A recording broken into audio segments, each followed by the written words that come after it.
حضرت عمر فاروق کو ایک شخص کے بارے میں پتہ چلا کہ وہ اپنی ماں کو گالیاں دیتا ہے۔ آپ نے اس شخص کو بلوایا اور حکم دیا کہ پانی سے بھری ہوئی مشک لائی جائے۔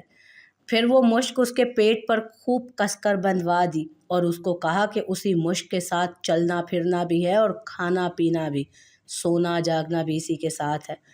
ایک دن گزرا تو وہ بندہ بل بلاتا ہوا حاضر ہوا کہ اس کو معاف کر دیا جائے، وہ آئندہ ایسی حرکت نہیں کرے گا۔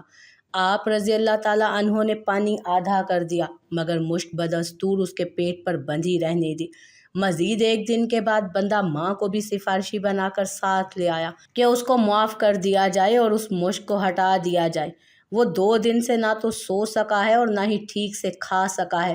آپ نے اس کی ماں کی طرف اشارہ کر کے فرمایا کہ اس نے تجھے پیٹ کے باہر نہیں، پیٹ کے اندر اتنے ہی وزن کے ساتھ 9 ماہ تک اٹھا کر رکھا ہے۔ نہ وہ ٹھیک سے سو سکتی تھی اور نہ ٹھیک سے کھا سکتی تھی، پھر تو اسے موت کسی اذیت دے کر پیدا ہوا اور 2 سال تک اس کا دودھ پیتا رہا، اور جب اپنے پاؤں پر کھڑا ہوا تو اس کا شکر ادا کرنے کی بجائے اس کے لیے تیرے منہ سے گالیاں نکلتی ہیں۔ اگر آئندہ یہ شکایت موصول ہوئی نا تو تجھے نشان عبرت بنا دوں گا۔